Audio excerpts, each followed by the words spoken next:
Good evening, everybody. Welcome to Shop Talk, hosted by the Triangle Area SQL Server Users Group.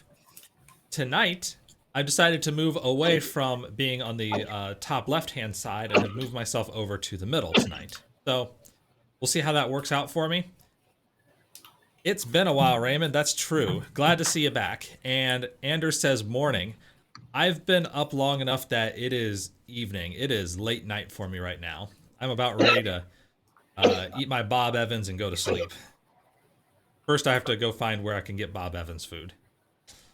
That's a joke better played at like 4 p.m., by the way. Howdy, TG. So, Shop Talk, hosted by the Triangle Area SQL Server Users Group, is all about interaction with chat, talking about topics of the day, topics of interest, sometimes stuff that I put on a list. Anders knows where one is. Oh yeah, there's one in the RTP area. You can also go to the original farm in Rio Grande, Ohio, which in other places would be called Rio Grande, but in Ohio it's Rio Grande. They have a nice farm. It's actually a pretty interesting place to visit. It's essentially turned it into a museum, and that's also where the test kitchen is. So if you're ever out that way, pretty good food. So, we've got a couple things to talk about tonight. All of the internet is collapsing because YouTube was unavailable in the morning. So that was an interesting thing. There was a general Google outage for probably about 45 minutes or so.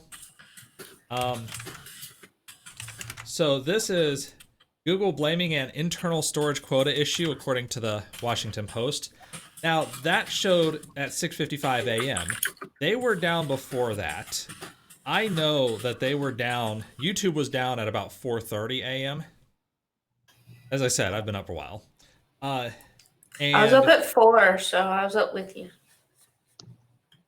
So from what I know, I'm trying to find the link to see where that person posted it, but that's because it's more of a downtime than an outage, and they were trying to, de-link from SolarWinds Orion. That's what I know. I know for a fact that Google Analytics runs off that SolarWinds thing.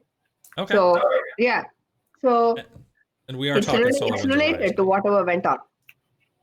Gotcha. Yeah. Hey, if you find the link, we'll check it out. Mm-hmm. Andrew says shouldn't host Google on AWS. That's true. It should be on Alibaba. So that was down for a little while in the morning. A lot of companies are on G Suite, and when everything's offline there, it becomes a question of, well, what do you do at that point? Your business continuity plan for how do I contact people when my method of contacting people is unavailable? There are backup methods, but how many backups do you have or need or want? Good questions. I don't have good answers. Andrew says 3-ring binders.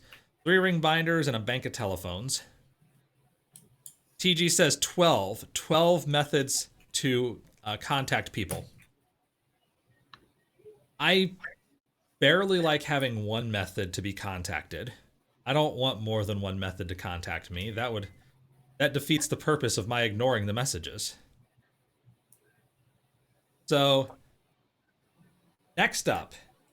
That was just a minor thing. It was basically, hey, another thing in the morning. 12 backups near me and something. Anders says we had satellite phones for key personnel at one company. So yeah, if you have a proper SHTF plan, then satellite phones could be seriously involved in that. Imagine your sea levels are in Florida and the hurricane hits. You run 8,000 plus radio stations. Yeah. If there's a major earthquake or tsunami or some disaster that happens in an area, and you've got to get back going quickly, that could involve giving people sat phones. You won't have to be reliant on cell towers. It could involve more extreme measures. And for businesses that just have to be up, that's where we do talk about disaster recovery. 911. I mean, they've got about as redundant of an infrastructure as you can get. Magic sims that work even when the phones are down, they're handed out by government and for essential companies. I don't get any of those. I'm definitely not a fancy enough person to get one of those. So, yes, and I say this mostly tongue in cheek about the I'm happy because then nobody could bother me, but there are serious considerations for, well, we still have a business to run. We still have important things going on, and sometimes I need to get a hold of this person even if there's a major outage, even if there's a major problem. And planning ahead for those types of scenarios is pretty important. It is part of a business continuity plan. So some of the companies I know that were using G Suite, it's like, okay, what is our business continuity plan for this point? Well, we also have, say, GoToMeeting. And okay, we can open up GoToMeeting, host a meeting for company employees to get important information out. There can be alternative routes if there are other methods of getting info, forums or internal wikis or instant messaging programs, anything along these lines. You do want to have some level of redundancy, not everything focused on one platform. So not having all of your eggs in the Office 365 basket or in the G Suite basket, but having some backup plan that is on separate infrastructure. And probably very inexpensive, or where you're able to purpose it for something else at the same time. Like you have, let's say your company's already using Zoom. And all right, well, now you have Zoom already. You can have that Zoom meeting instead of sending messages through Google Chat or through Microsoft Teams if that main service goes down. You have a predefined place, DR office space, where everyone meets. Yeah, if you're in person, right, we have those. If in the event of a disaster, everybody meet here. This is the location. Unless the disaster is there, then we meet this other place. And then we coordinate from there. Gracie doesn't like that? My office is in Seattle. Well, my coworkers in the UK and Australia and New Jersey, and a couple of them are in Seattle. That doesn't work. You only need core staff. You don't need all of the employees. Well, I'm just talking about my team.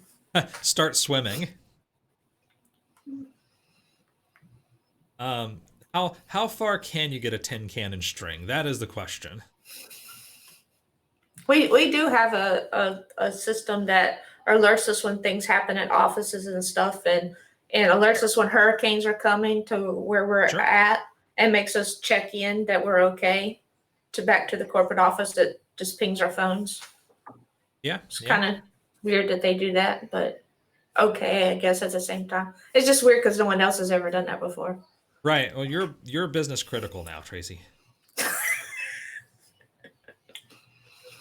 I doubt that, but I'm a business hidden, and I like it that way. It's called being a manager.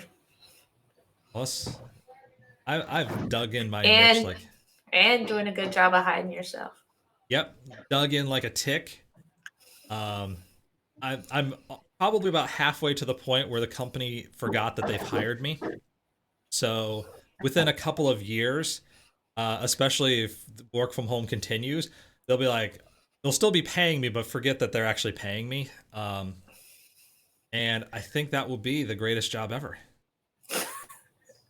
We'll find out. I'll let everyone know. Yeah, 2 years. So 2022 Christmas time, everybody. Be prepared. Yeah, should have an answer by then. The research should be complete. Let's add that to our show notes. Right. So, speaking of show notes, one thing in our show notes is, if you have not already filled out the TriPass survey, TG got it, red stapler. So I wanted to say, but not like Milton, because I don't want to be actually technically fired. But I would like a red stapler. Anders says 2 ways to avoid layoffs. Everyone know you're needed, or everyone assumes you're needed but has no idea who you are. So number 1 is the business critical strategy. Number 2 is the George Plimpton strategy, where you are famous for being famous. That works. That strategy absolutely works. Famous for being famous. I love that line. Yep. Like Plimpton. So Plimpton was a writer, and he was famous, but if you asked, why is this guy famous? Well, because he's a famous writer. Yes, but why is he famous? Because he is. Email me your address. I will send you the Office Space kit. Yeah. So, fun story for people who don't know. Before the movie Office Space came out, Swingline did not have red staplers. They only sold black staplers. Office Space comes out. Milton has the red stapler. And people start asking Swingline, how can I get a red stapler? And at first, they're like, we don't have red staplers. Eventually, they decided, you know what? We're going to sell a red stapler. And by the way, the red stapler is going to cost $10 more than the regular stapler. It's the exact same thing. It's just a red stapler. And it sells really well because people are like, I want the red stapler. It's a little bit of office kitsch. See, that's just a regular black stapler. That's not a fancy stapler. It might be a Swingline. I don't know. I didn't see the logo. I doubt it. No. It's just a cheap Amazon Basics. Oh, okay. That's Basics. not a Swingline. Amazon Basics. Yeah. It's even Swingline, cheaper though, it doesn't than jam. yours. It doesn't jam like the other one. Recursive fame. Yeah, recursive fame does happen. Recursive fame. That's a very Anders line. Recursive fame. So I posted this once. I'm going to drop the link again 2 more times just because I have administrative authority and my bot won't kick me. The TriPass survey is still open. If you have not filled it out, we are definitely interested in hearing your thoughts about how TriPass will go for the next couple of years. We're looking at Anders took it. Thank you, Anders. I'll assume that the rage-filled swearing answers were all yours. Yeah, so if you haven't taken it yet, please do take it. We definitely do review it, and it helps us figure out what kinds of special interest groups we're going to do, what types of topics, what types of people we bring in to speak, what our focus is as an organization. So we're absolutely interested in getting more people to fill out that survey. Tell us what you think. Next up, the fun topic of the day. I say fun in probably scare quotes. SolarWinds Orion. So SolarWinds announced they've got a security advisory that there was a, quote, highly sophisticated manual supply chain attack on the Orion platform, unquote. We have been advised that this was likely conducted by an outside nation state and intended to be a narrowed, extremely targeted, and manually executed attack. Not that matters. And Andrews is right. Replacing a DLL is not sophisticated. So everybody lays out this is ATP. This is cyber hacker internet nationals. It could very well be a APT, advanced persistent threat. ATP is a different story. ATP is one of the energy sources that your body creates.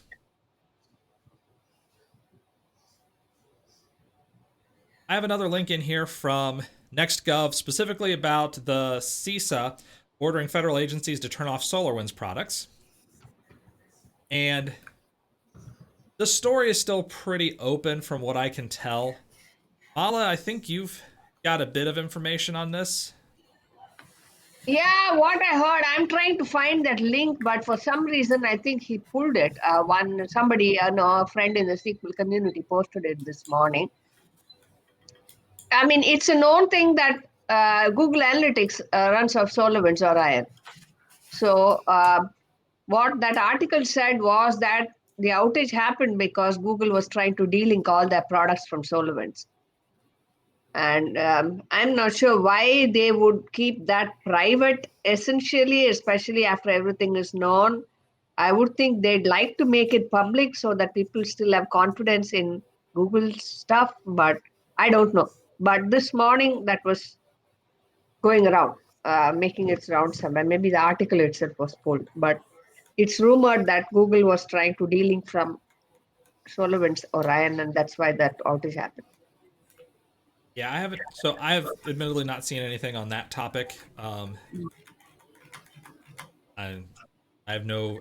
My priors are unknown.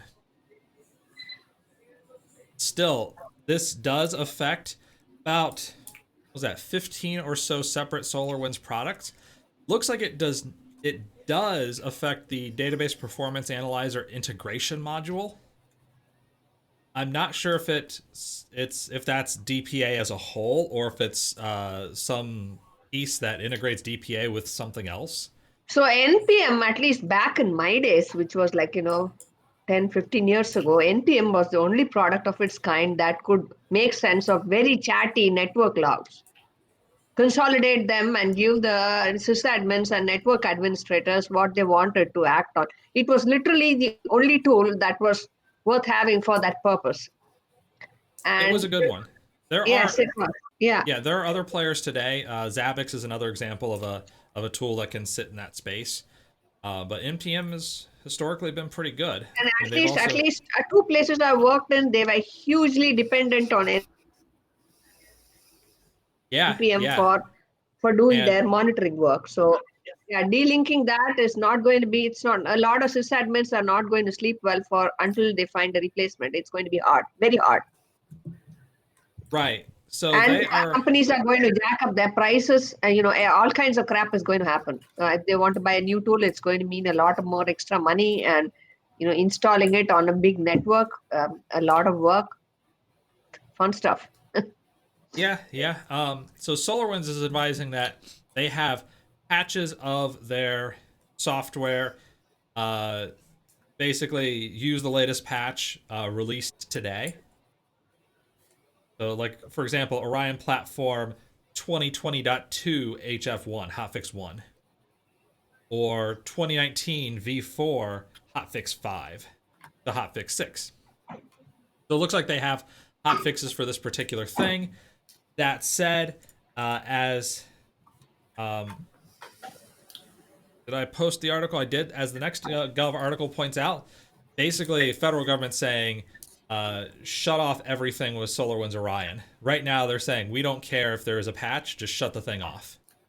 They may come back later and say, okay, turn it back on, it's okay now. But right now, it's like, nope, shut the thing down. Federal agencies, so Commerce and Treasury departments found that they had breaches as a result of this. And you would expect that probably other organizations have had breaches as a result of it. It's one of those interesting things where we have so many tools which are expecting root access, that are expecting you're not allowed to do virus scanning of my stuff, that are expecting essentially we own these servers and we're trusting that the third parties do the right thing in terms of making sure that their butts are covered. And here, from what we've learned so far, there's a lot of ways to get to having a problem. Yeah, SolarWinds is reporting that 18,000 of their customers have been affected out of 300,000. So, but not all 300,000 use Orion. There's only 33,000 that actually use Orion, but over half of those have been affected by it, have downloaded the bad stuff and installed it. Right. So, good article. Let me paste it from Leslie Carhart. So she has an article basically saying, hey, remember NotPetya from, what was that, about 2 years ago? That this is a little bit of an issue and could turn into an attack like this. Like what we've seen, basically a supply chain attack, where you hit somebody upstream and that gives you access to downstream sources. So you hit the vendor and you hit the vendor of the vendor. You know, we saw that with, for example, the Target data breach a few years ago. The Target data breach was brought about because of a payment card vendor whose system had a vulnerability. Imagine slipping one into the Steam client. Please don't do that. I like Steam. I like having games on my computer. Also, Cyberpunk is out, so that would be massively devastating at the moment. Tracy points out that Orion is about 45% of the income for SolarWinds, and they just spent a bunch of money buying Century 1. So, I think that may have a major impact on them if they have to abandon that product because. Yeah. Oh, yeah. they go down if Orion is. I mean, if Orion is yanked, then it's difficult for them to survive. Right. Now, that said, I would not expect this to kill the product. Yeah. I would expect they're going to have patches. They're going to take their lumps in public for a quarter, and then people will probably forget about it and just go on. Yeah, that's what normally happens. Pretty much. Like, how many people stopped shopping at Target altogether after the payment card breach? The only thing, though. Well, was it because of the payment card breach, because Tracy? it's government security data. That's the only time I shopped there was when my card got breached. If more details come out on the type of data that was stolen and how much it cost any specific customer, that might backfire on them as a lawsuit. So. Yeah, well, this is so far they named some government clients that were affected, so. Right. I mean, so far, that's the big ones that have come out. That Commerce and Treasury both use this, and they appear to have been directly affected by it. By my polite way of saying that term. So essentially, yeah, this looked like basically you compromise a third party to get into the target that you really care about, and that's not new. Affected or having losses from it. So Treasury and Commerce have confirmed breaches. According to the CISA article that I posted, the NextGov article I posted. The FBI and CISA are investigating breaches at those two departments. Yeah, they're looking to the Cybersecurity and Infrastructure Security Agency for the U.S. also uses SolarWinds, which just sounds ironic. But I don't know if they were breached or not. But yeah, I mean, up to yesterday, or yeah, basically up to yesterday, yeah, that would have been pretty solid information. That hey, SolarWinds products are pretty good. They've been vetted. Everything's looking good. By the way, here's Brian Krebs on the breaches as well. So the partial customer listing of major clients of SolarWinds, that doesn't mean that any of those necessarily has been breached. But the problem is, who knows? This post-mortem. So the post-mortem this was done will be interesting. Yeah. I think you're right. I think that at this point, there are a lot of very nervous companies who are going to look and see, did anything happen because of this to us? So we may see a little bit of a trickle out of, oh, by the way, we had this happen because of the SolarWinds breach. PowerShell bets? Probably. PowerShell is a great language for post-exploitation. It's not the only language for it, but if you know that you're running on Windows, PowerShell is installed, and quite often people are going to enable remote signed or even all scripts to run. So it's easier to work with than the command shell, and you don't have to assume that somebody has Python installed. So it's generally a really good language for that. Wonder how many of those companies listed as their customers are begging to be removed today. Maybe a few of them. Again, this is the cynical part of me coming out and saying, we've seen this story dozens of times. I mean, Sony is still a company. If people cared as much about security as they say they do before the fact, Sony would not exist anymore. They would have gone down 10 years ago. I don't think the general public cares half as much about security as they claim they will. Sony's still around? Yeah. Well, hey, PlayStation 5 launch is pretty big. Yeah, you can't even get one. My kid wants one. That's the only reason I know. What kid doesn't want one? Andrew says never heard of it because Andrew's is PC Master Race. Good time to be an auditor. It's always a good time to be an auditor. Don't bring auditors near me. I don't like them. I think it is more that people have given up on securing their own data. So there's that. I don't know. Again, I'll be cynical here and say I don't know that people have ever cared enough about it. They'll say they do. They pay lip service. Yeah, I think security is really important. And then events happen and well, whatever. I like the convenience of buying my goods at Target, even if my credit card got stolen that one time. Never went back. Tracy is an exception. I'm just picking on that one because I'm sure I use other stuff that has stuff stolen. So, like, are those Sony headphones? Yeah. These ones, no, but no, those are boys. So those are Bose. Yeah, okay. Always the only defense is to have a crappy credit rating. That's one way to do it. I mean, self-sabotage so that nobody else can sabotage you. I like the way you think. Or just don't have credit cards. Well, if you don't have credit cards, cash. Yeah. I'm thinking somebody with enough information, somebody might be able to open up a credit card in your name. No, you put one of those things that blocks it, so they can't do that. Yeah, hold with the credit agency blocks. So, one thing allow me to rant about credit agencies for a moment. Oh boy, this is gonna be fun. Yeah, I know. Me ranting about something completely unrelated to databases. They have databases. It's related. So, all right.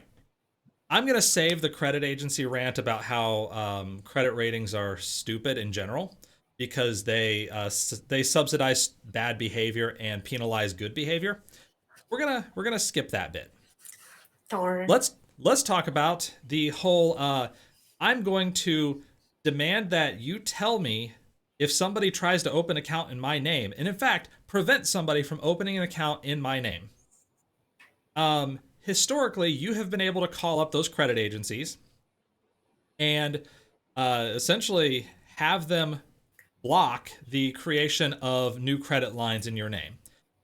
Generally, you had to call them up, like on a phone, talking to some person, but they could add you to the list, and if somebody tried to open an account, including you, it would fail. There would be a block, and the account would not open.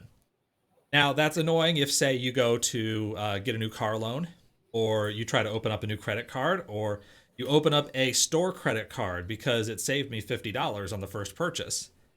Those things would fail.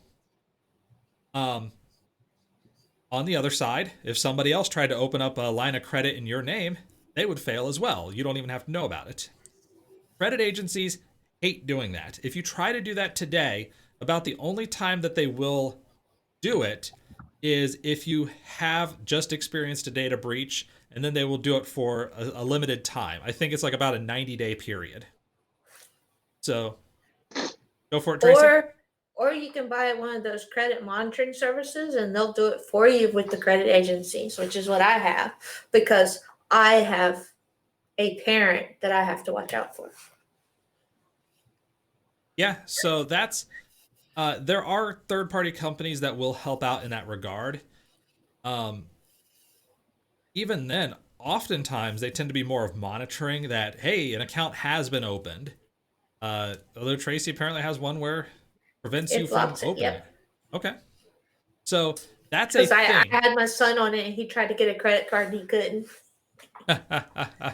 because I got his blocked off too. He knew it was blocked off, but he just forgot when he tried to get a credit card. So Right, and I think it's this a is benefit why. of DocuSign is actually the company that I was assigned for credit fraud protection.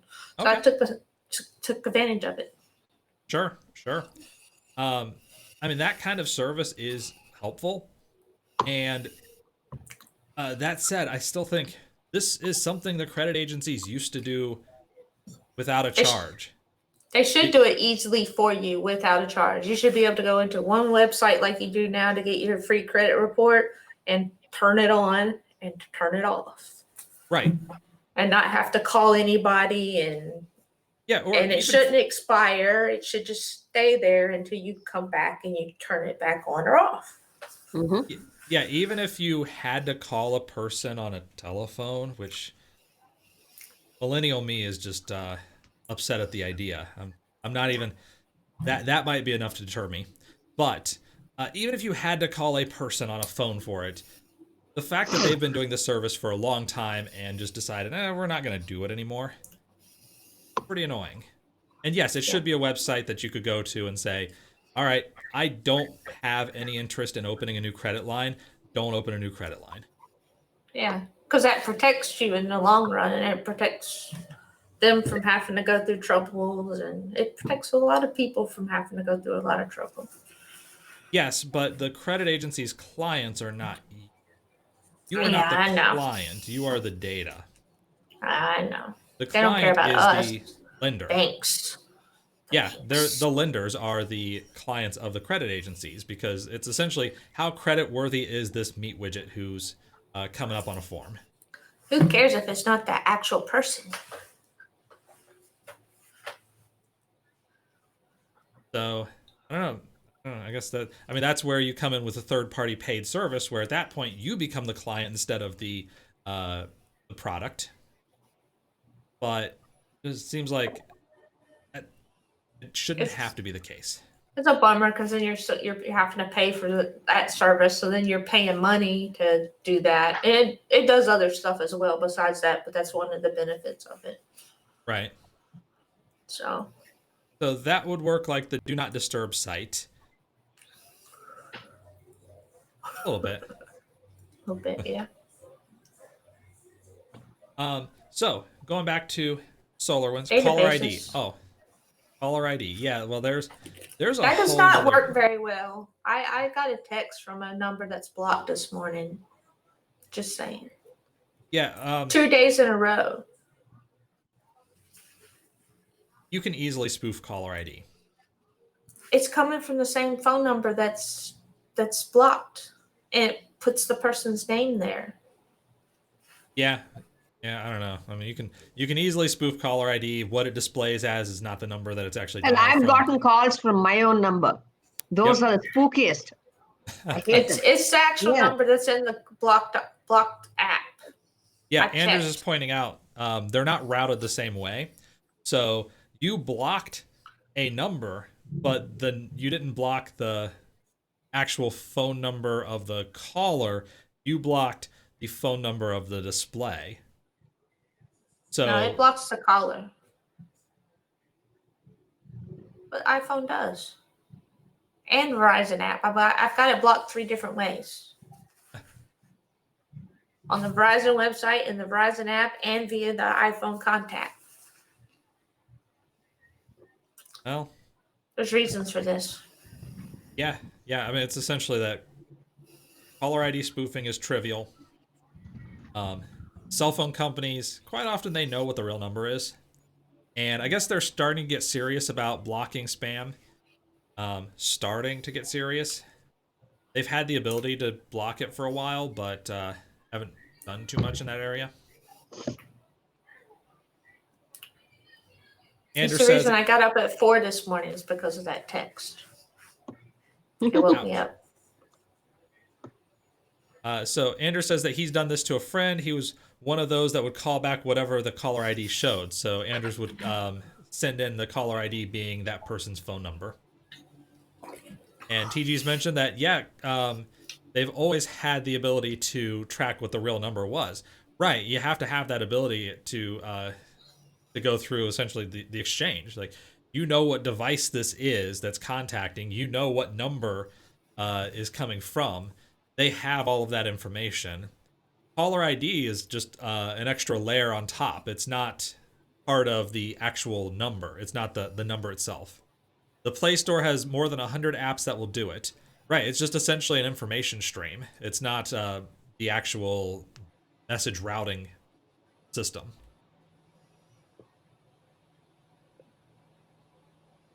Do you call him on his own number? No, Mala. So, like the case where somebody called you and the caller ID showed your number, Anders would do that to mess with somebody. Oh, I see. Interesting. The header on a TCP packet, that's essentially the metaphor that I was trying to go for without explicitly saying it, because the routing systems are different enough that I don't want to pretend I know enough about telephone message routing that I know how it works, and I don't want to get some pedantic person to say, well, actually, it's not anything like TCP because protocols are quite different. That without the routing. Anders said that, not me. So, blog post by Microsoft says the attackers for Orion were able to add malicious code to software updates provided by SolarWinds. The results an attacker getting a foothold in the network, where the attacker can use to gain elevated credentials, probably because you had to give SolarWinds account admin permissions on that box. Okay, friend of Anders wrote the routing system for AT&T. That's how you get some information. Know a guy who knows a guy. Mm-hmm. So that sounds like a lot of fun, basically, with SolarWinds. We'll see what shapes out from there. Also, it's been a basically big news dump weekend. Vista has acquired Pluralsight for about $3.5 billion. Interesting story. So this is going through the regulators. Whatever happened to certificate signing of binaries for install? Good question, Raymond. Good question. Anders asks who? This is Vista Equity Partners. I thought Windows Vista as well when I first saw their name. But I thought Vista, too. It's not Windows. That place has acquired a number of software companies. Somebody at work posted a link today on all the companies they own. So I'll see and try to find it. Yeah, so their portfolio is pretty big. Yeah. So it includes, I saw Kazoo on there, SunQuest, Sonatype, Relias. So Relias is actually based in this area. They're in the Triangle area. And they do education. Vista spends, they've got their, they own several companies in quite a few industries. They own Marketo, Main Street Hub. So they've got several, what I would call medium-sized companies. Some of them reasonably large companies. Nothing that's a mega corporation, as far as I can see. Though I could be missing something. I may not be. I'm not totally in on all of these industries and firms.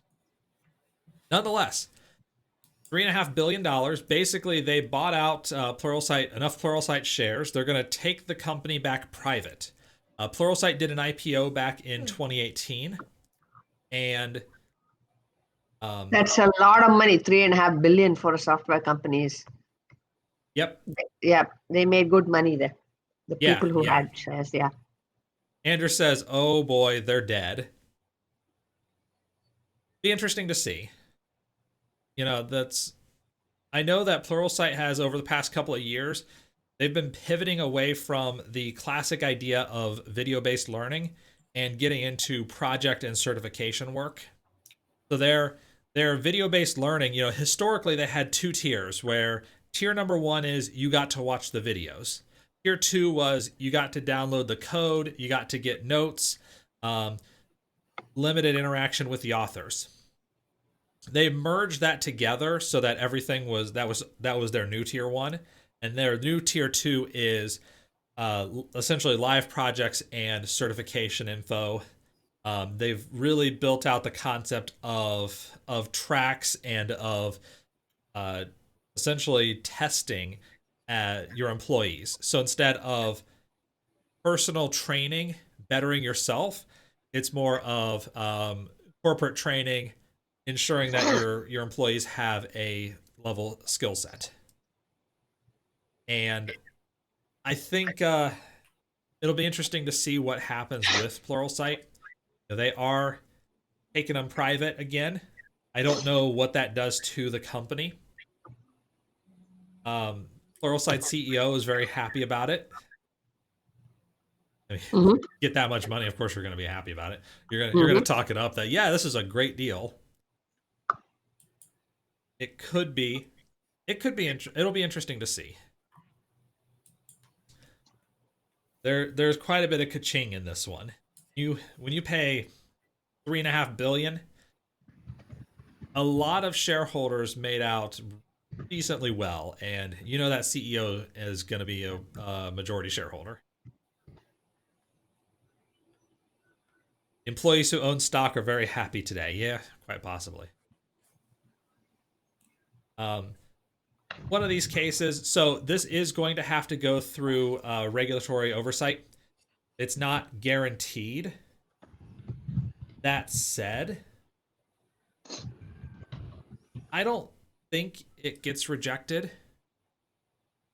I could see them being bought. I mean, the online learning industry is pretty big, even with Vista owning Relias and Pluralsight. I don't think that's enough of the market to get antitrust interested. I think there are too many players in that space to really get the feds too invested. But that's my take from today with very little information. So take that for exactly what it's worth, which is nothing. So Mala says, assuming they have their jobs and culture, that matters too. Yeah, and you know it's a question because a company that goes public, that culture changes. So going private, I heard those concerns from people at SentryOne when they got bought out. About they were really concerned about their culture going away, and I think that's valid. Sure. You know, it could go either way because you go public, culture is going to change. It takes a few years, but that startup culture goes away. It's got to go away by necessity because all the public regulation, basically all the regulations that happen once you become publicly traded. Going back private brings its own possible positives, but it also brings the negatives of it's no longer Pluralsight as their own master and commander.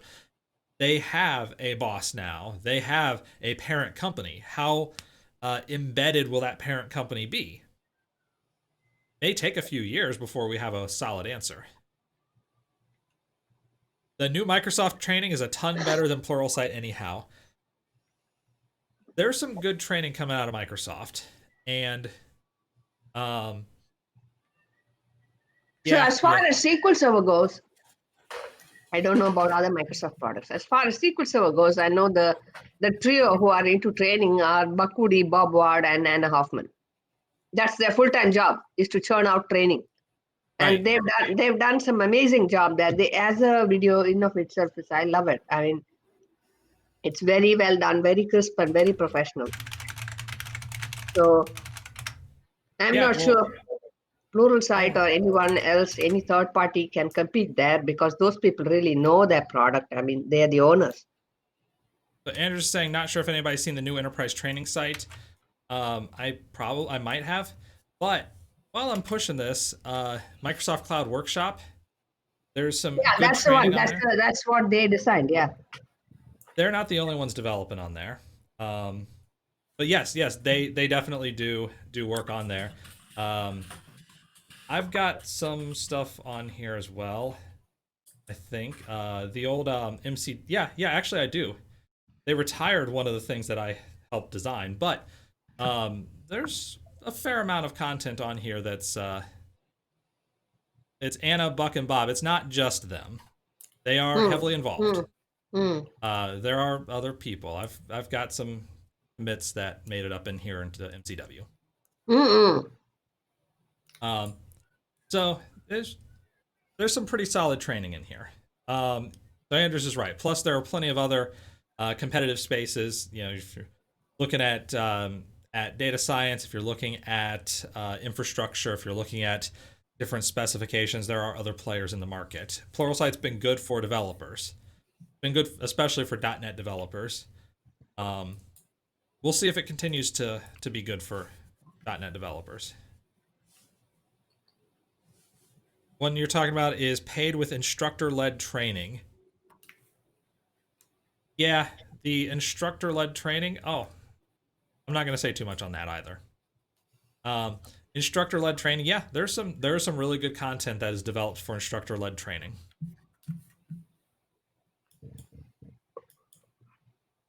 Or video. There's quite a bit of video. You're right. So this is also an interesting part of the Pluralsight experience, because think about how a lot of services, you know, when Pluralsight came out, there weren't many services that were professional development learning for developers. Now there's quite a few services, as well as, frankly, I can go on YouTube and watch videos that people just upload. We have a lot of free content. In the community, in the SQL Server community, if I want to learn about stuff, there are a bunch of really, really smart people. Actually, I'm going to pump Eric Darling's site, because Eric has currently a really good offer on his consulting training. So his training stuff, where it's basically 25 hours of content for $100. $4 an hour to listen to Eric speak is not too bad. So as soon as I can find his blog.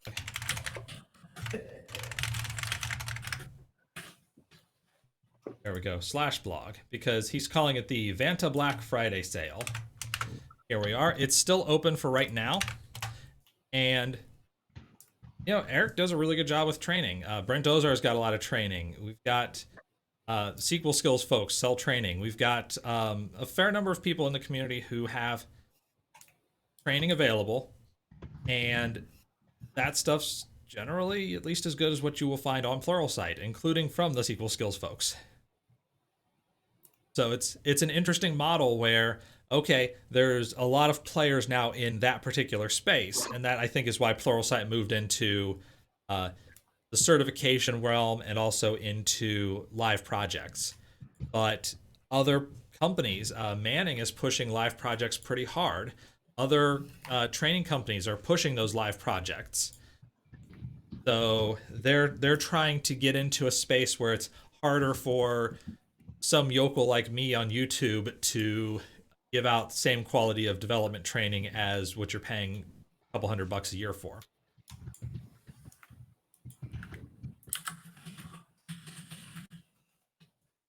So that was all about Vista buying Pluralsight. You know, we'll see.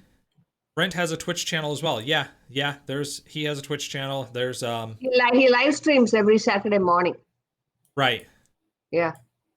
And there are other folks in the community who have either YouTube Live or on Twitch, or are kind of, again, giving out that free content.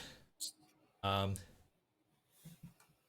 is an interesting ethos in the development world that we are so heavily invested in the whole IT world, that we are so heavily invested in giving away information and sharing information.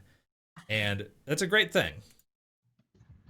It's maybe not as great a thing when you're trying to make a living on it, but, you know, from someone who's trying to make a living and get better at it, the fact that there is so much content easily accessible for little to no money, I'm all for that. I've taken a lot of advantage of that over the years, being able to read, watch, and hear whatever I can. The bigger the pie, exactly, and also pay it forward. Yeah, both of those are good analogies here. I'm double checking to make sure. By the way, I've had internet problems all weekend, different from the problems that have plagued me in the past. That problem I haven't had lately. Instead, it's more of outside my house problems. But so we had some dropped frames there. I think we're still alive. Nothing bad has happened. I still see Tracy moving, so everything's good. But yeah, there's it is a bigger pie with more people working in that space, and frankly, I think it's been a huge positive. I don't think IT is anywhere near where it is today if there isn't that ethos of sharing. Yes. If you have Yeah. Yeah, if you have that classic ethos of I earned this experience and you will earn it the same way by paying me as I paid people before, I think you get a lot less learning. I think you get more of I'm going to do the cheapest minimum level stuff to get by, and I will hoard my information like I'm an Oracle DBA.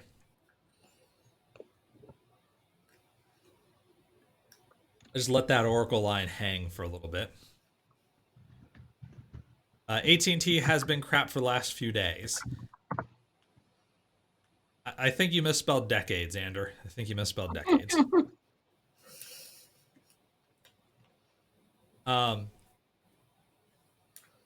No slander there. Larry might be listening. Look, truth is a defense against slander in the United States. So speaking of Larry, I heard Oracle was moving out of Silicon Valley. That's big news today. Yeah, they're moving to Texas. Right. So lots of interesting things happening. That's a big loss. Silicon Valley, I mean, Oracle headquarters there is massive. Like huge. They're not the only ones.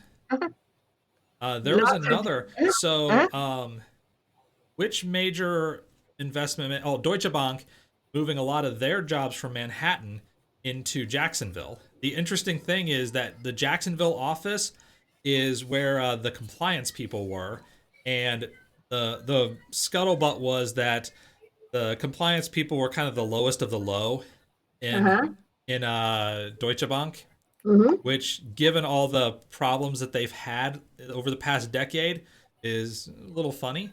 But essentially they're saying, hey, Manhattan people, we don't want to have to pay for this expensive real estate here.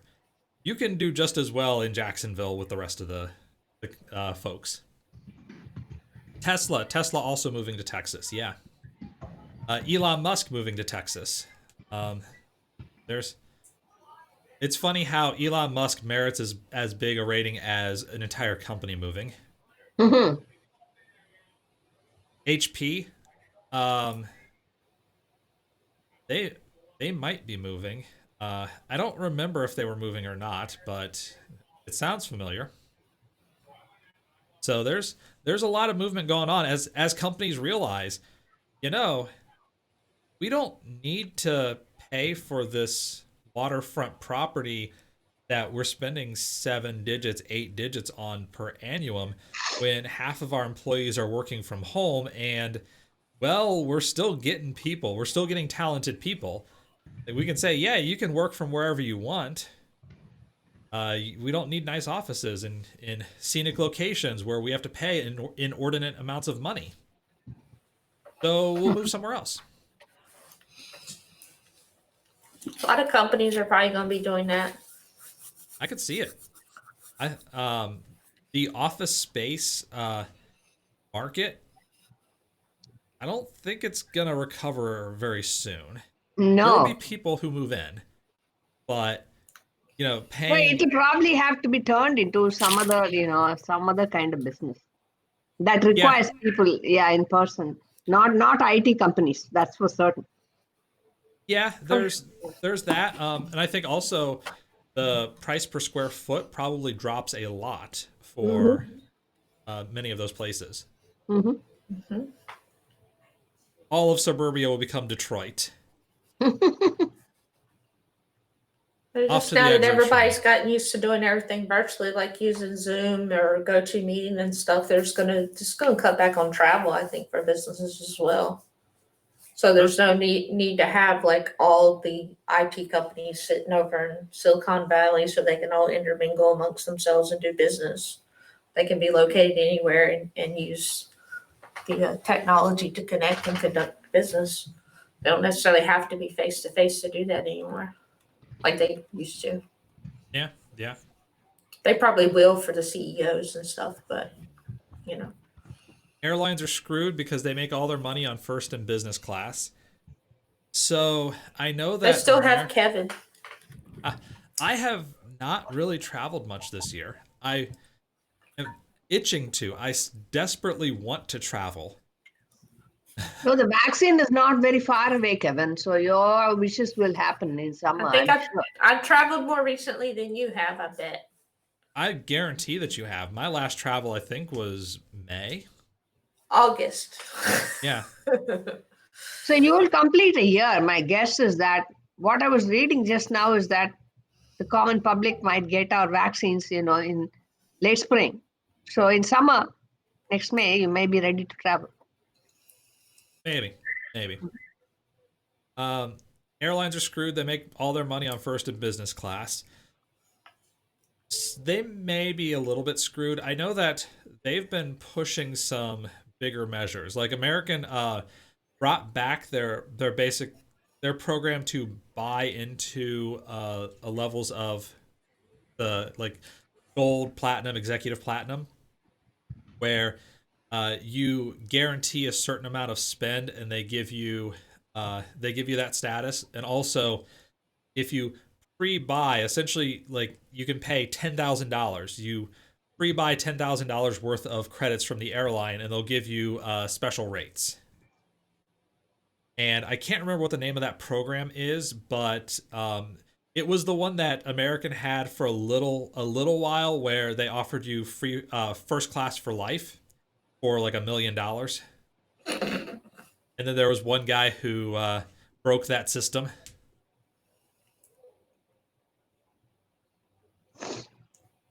So they don't even own their own frequent flyer programs anymore. They might not directly own them, but those are still assets on the books. Yeah, TG mentions AA got killed on that program. They did, from that one guy alone. I read the story about the guy. He would fly essentially first class 4 or 5 times per week. A lot of it was for business travel, and eventually you also got free companion tickets. Yeah, that was the thing. He paid, I think it was $2 million, or it was either $1 million for 2 people or $1 million per person. But essentially, lifetime first class automatic tickets. You call up the agent. You say, I want to fly from here to there tomorrow, and if there were any seats available, you got them. And it was zero. It was like no. It was actually nothing. It was, you paid one time and that was it. You didn't have to pay anything after that. So he spent decades flying on those planes, and it ended up being a massive net loss for the airline, even for people who weren't at that level of program. AirPass, that's the one. Thanks, TG. So AirPass is around today, and in November they actually had an update to the program where you now, instead of getting free tickets, basically it's, you get tickets at a really low rate compared to a rate that doesn't fluctuate. So the public rate changes based off of demand, based off of expectations. This rate is typically a lot lower and doesn't move. Lifetime membership was $250,000. So I think what I was thinking about was inflation adjusted for today, that it would be about $1 million today, or $400,000. Because you take that, this was early 1980s, late 1970s that the guy bought, that they had the program. So about 40 years later, you roughly double that amount. You're talking 900 grand to $1 million. So that's where I got the number in my head. Ranks up there with Pepsi giving away a Harrier. So they got sued about that because Pepsi had the commercial where, oh, with this many bottle caps, you can buy a Harrier.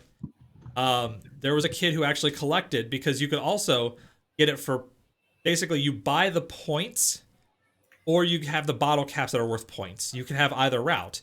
And he realized that, oh, well, for like $200,000, I could get this aircraft. And Pepsi essentially said, no, that was a joke. And they went to court, and the judge eventually ruled and said, that was pretty obviously a joke. That's not a legally binding arrangement. Like if you look at the pricing, it was clear that it'd be a joke. Plus, Pepsi, we're not at the corporate wars yet, so they don't have aircraft yet. Taco Bell will win. Every restaurant has Taco Bell. And on that note, we're gonna wrap it up for tonight. So thanks for hanging out with us. See you again. Not next week. So next Monday we're gonna take it off. That'll be Christmas week. We'll be back for you, I think, in 2 weeks, even though that'll be the week of New Year's. But we should be able to wrap it up there. The one guy cost the airline more than $21 million. That's what happens when you fly first class basically every day for a multi-decade period.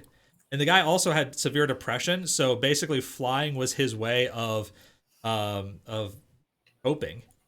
So he'd just fly around constantly. It's an interesting story. There's a whole long essay on it. 38 million miles. I think it's a little much for me. But we're going to wrap it up. We'll see you again 2 weeks from now. Same bat time, same bat channel. Till then, take care, everybody. Good night. Merry Christmas and good night.